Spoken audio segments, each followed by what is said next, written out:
26 января 2024 года во время кризиса на Красном море топливный танкер «Марлин Луанда» был атакован противокорабельной ракетой, выпущенной повстанцами-хуситами.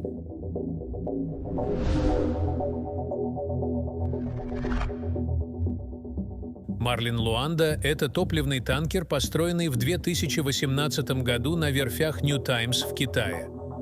Он принадлежит Suntec Maritime и управляется Oceanics Services Ltd, компанией, зарегистрированной в Великобритании, от имени компании Trafigura, зарегистрированной в Сингапуре. Направляясь в Сингапур из Египта, танкер, перевозивший российскую нефть, купленную по цене ниже предельной, был атакован противокорабельной ракетой, запущенной повстанцами в рамках кризиса на Красном море. Это произошло примерно в 110 километрах к юго-востоку от Адена. В результате удара возник пожар в одном из грузовых танков правого борта, и для его тушения экипаж задействовал противопожарное оборудование. Ранние сообщения предполагали, что экипаж покинул судно, но позже было подтверждено, что это не так. После атаки военный корабль США «Карни» направился к пострадавшему судну. По нему также была выпущена ракета повстанцев, но была сбита. По словам анонимного американского чиновника, это был первый раз с начала кризиса, когда хуситы напали непосредственно на американский военный корабль. 27 января компания Trafigura опубликовала заявление, в котором говорилось, что экипаж не пострадал и что они продолжают тушить пожар с помощью военных кораблей. Позже, в тот же день, компания объявила, что пожар был потушен с помощью индийских, американских и французских кораблей и что судно направляется в безопасный порт. Военный корабль США «Карни», французский фрегат «Эльзас» и индийский эсминец ИНС «Визакапатнам» оказали помощь.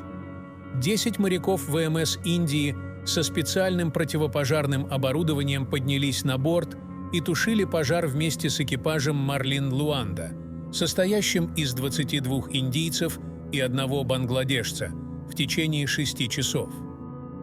Повстанцы заявили, что судно было британским и стало объектом нападения в ответ на американо-британскую агрессию.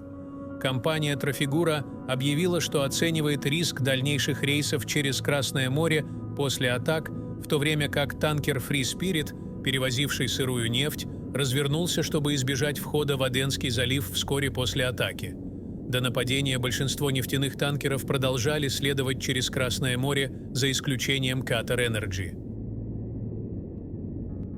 С ноября повстанцы неоднократно атаковали корабли в Красном море в связи с наступлением Израиля в секторе Газа против Хамас, но они часто нападают на суда, имеющие слабые или отсутствующие явные связи с Израилем, ставя под угрозу судоходство на ключевом маршруте глобальной торговли между Азией, Ближним Востоком и Европой.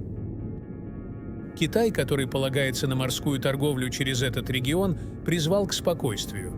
США стремились заставить Китай оказать давление на Иран, поскольку Пекин остается крупным покупателем иранской нефти, находящейся под санкциями Запада. Тем временем 27 января 2024 года власти проинформировали об отдельном инциденте, в ходе которого судно в Аравийском море сообщило, что видело людей, вооруженных автоматами, рядом с их судном. Частная охранная фирма Embraer описала инцидент как участие небольшой лодки в сомалийском стиле, которой помогал более крупный корабль.